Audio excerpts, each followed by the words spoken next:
Dampak kebakaran hutan dan lahan di Kalimantan Tengah terhadap kualitas udara Kota Palangkaraya pada tahun 2019 oleh kelompok 6. Pembahasan. Permasalahan 1. Apa yang dimaksud dengan kebakaran hutan? Polusi udara, sumber pencemaran udara dan dampak yang ditimbulkan. 2. Bagaimana dampak dari penurunan kualitas udara terhadap masyarakat Kota Palangkaraya? Menurut Peraturan Pemerintah Nomor 4 Tahun 2001 tentang Kehutanan, hutan adalah suatu kesatuan ekosistem berupa hamparan lahan berisi sumber daya alam hayati yang didominasi pepohonan dalam persekutuan alam lingkungannya, yang satu dengan lainnya tidak dapat dipisahkan. Penyebab Karhutla 2019 tersebut salah satunya dilakukan pihak korporasi pemerintah melalui Kementerian Lingkungan Hidup dan Kehutanan (KLHK). Pada Oktober tahun 2019 telah merilis sejumlah pelaku atau dalang di balik Karhutla. Sedikitnya, pelaku kebakaran hutan dan lahan ini terdiri dari 64 perusahaan baik luar negeri maupun lokal. Puluhan tersangka dan jumlah kasus dari masing-masing daerah. Dalam kondisi tersebut, penting untuk mengingat perundang-undangan yang menyatakan secara tegas mengenai pelanggaran pembukaan lahan dengan cara membakar.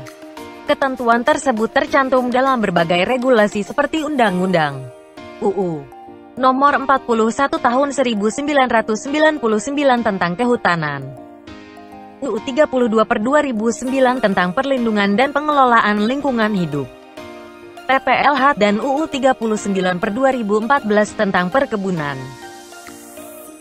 Kementerian Kesehatan Republik Indonesia memaparkan bahwa kabut asap menimbulkan dampak kesehatan yang sangat serius. Asap yang berasal dari kebakaran hutan mengandung campuran gas, partikel, dan bahan kimia hasil pembakaran yang tidak sempurna. Partikel yang timbul akan memberikan dampak yang berbeda. Partikel yang berukuran lebih dari 10 mikron biasanya tidak masuk ke dalam paru. Namun, ini tidak akan masuk ke dalam paru-paru. Partikel ini akan menyebabkan iritasi pada mata, hidung, dan tenggorokan. Gejalanya seperti mata perih dan berair, hidung berair, rasa tidak nyaman pada tenggorokan, mual, sakit kepala, dan rentan terkena ispa. Partikel yang lebih kecil berukuran kurang dari 10 mikron mampu terhirup hingga ke dalam paru-paru. Ini akan sangat mempengaruhi kesehatan kelompok rentang.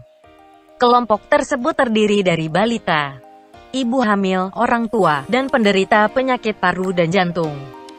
Menurut Keputusan Menteri Negara Lingkungan Hidup Nomor 45 Tahun 1997, Indeks Standar Pencemar Udara adalah angka yang tidak mempunyai satuan yang menggambarkan kondisi kualitas udara ambien di lokasi dan waktu tertentu yang didasarkan kepada dampak terhadap kesehatan manusia, nilai estetika dan makhluk hidup lainnya.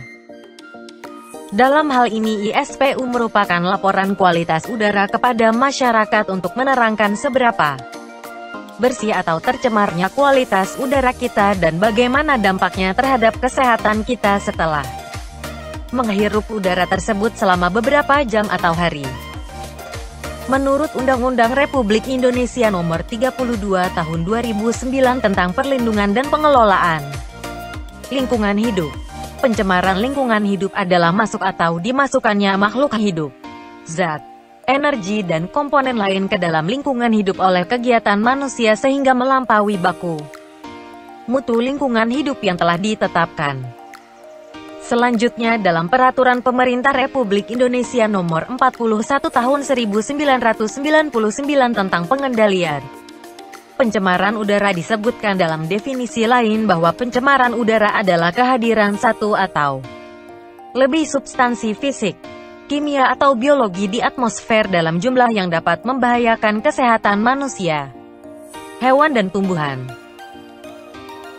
Kemudian terkait dengan penurunan kualitas udara yang terjadi di Kota Palangkaraya, dapat dikatakan bahwa pemerintah Indonesia telah menyusun Indeks Standar Pencemaran Udara (ISPU) sebagai acuan prosedur pengendalian pencemaran udara terhadap kesehatan. Indeks ini mengukur beberapa parameter, yaitu debu, sulfur dioksida, karbon monoksida, ozon, dan nitrogen dioksida. Berikut penjelasan ISPU. A. 0–50. 1. Level pencemaran udara. Baik. 2. Dampak kesehatan. Tidak ada dampak kesehatan. B. 51–101.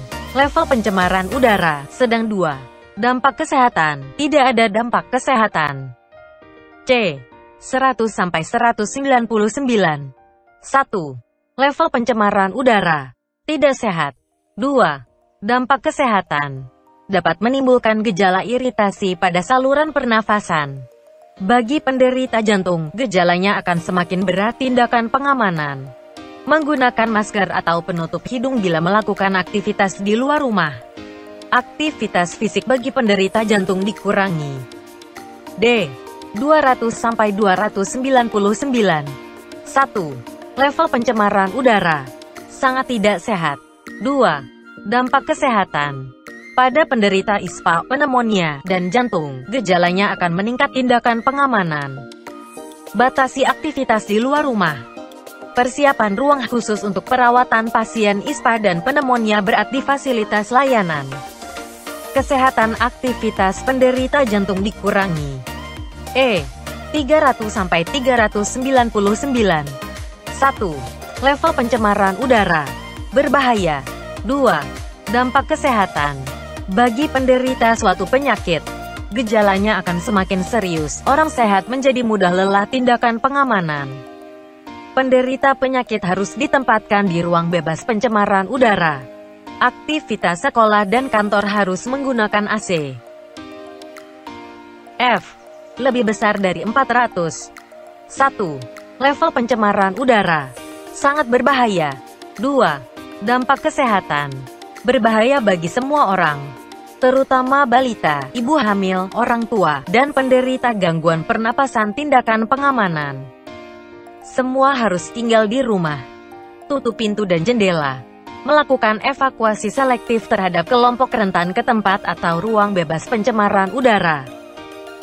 Analisis: dalam hal kebakaran hutan yang terjadi di kota Palangkaraya sehingga terjadinya polusi udara yang tembus 20 kali lipat batas normal. Tentunya hal ini menurut Organisasi Kesehatan Dunia (WHO) menyebut polusi udara, terutama yang sangat halus seperti PM2,5, amat berbahaya bagi kesehatan terutama kelompok rentan seperti bayi, anak-anak, ibu hamil, dan lanjut usia.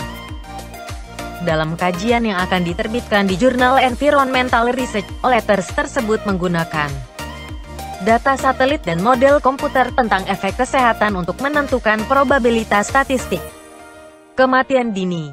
Hal ini ditambahkan juga oleh pelaksana harian Kepala Dinas Kesehatan Riau, Yohanes, mengatakan sejak akhir Agustus lalu indeks standar pencemaran udara (ISPU) di wilayahnya turun naik di angka 400 atau termasuk kategori berbahaya.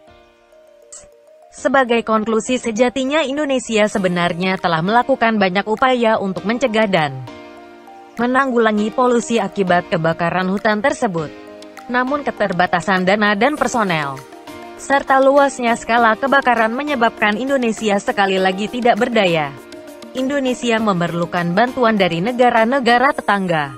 Bantuan tersebut tidak saja berupa bantuan teknis untuk menanggulangi asbut, tetapi juga dalam upaya pencegahannya, yang dimana Kementerian Lingkungan Hidup menyerahkan sepenuhnya kepada Dinas Kehutanan Provinsi untuk mempersiapkan segala sesuatu dan menginventarisasi kebutuhan untuk memadamkan kebakaran hutan dan lahan. Dari aspek lingkungan, dalam upaya pencegahan pencemaran udara jika mengacu pada pasal 20 PPRI No.